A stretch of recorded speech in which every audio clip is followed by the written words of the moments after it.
मेरे प्यारे बच्चों, आज जो है हम आपको देर का अप्रोच पढ़ाएंगे। ये अंग्रेजी ग्रामर बहुत ही महत्वपूर्ण है और बड़ा विधिवत तरीके से आप कहीं कोई भी चैनल पर देखें इस तरीके से आपको नहीं मिलेगा। तो आप देखिएगा और हमारे चैनल को लाइक करें, सब्सक्राइब करें। आइए देखते हैं। देयर, जब कर्ता सब्जेक्ट है हूँ ये प्रेजेंट टेंस में आता है। था थी थे मतलब पास्ट टेंस में, होगा होगी होगे फ्यूचर टेंस। आज शब्दों के पास में होता है तो देर का प्रयोग किया जाता है। फिर देखें देर का प्रयोग कहाँ किया जाता है? जब कर्ता सब्जेक्ट है हूँ ये प्रेजेंट टेंस में होता है, था थी थे पास्ट टेंस में, होगा होगी होगे फ्यूचर टेंस। आज शब्द या शब्दों के पास में जब कर्ता हो तो देर का प्रयोग किया जाता है। देखिए एग्जाम्पल्स। जंगल में एक शेर है, ये प्रेजेंट टेंस में है, सिंपल प्रेजेंट में है।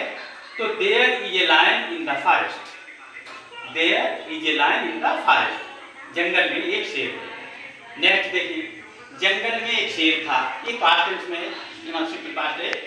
तो there was a lion in the forest. क्या है?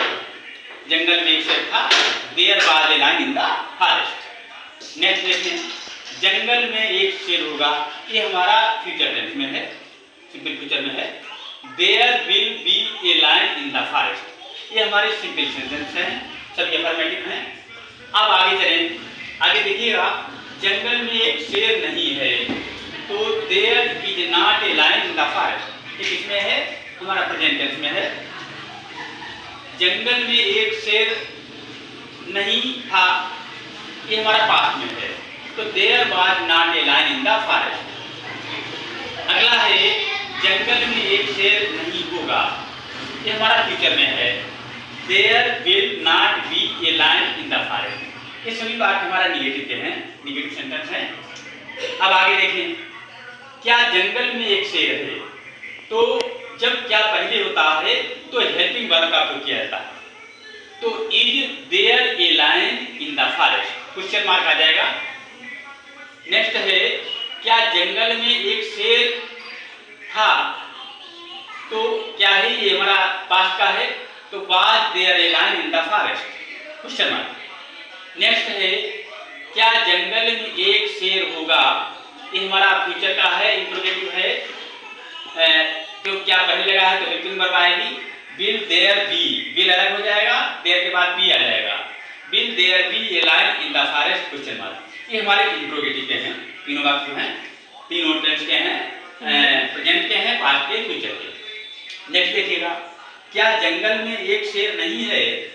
तो is there not a lion in the forest, question mark. ये नेक्स्ट है, क्या जंगल में एक शेर नहीं था?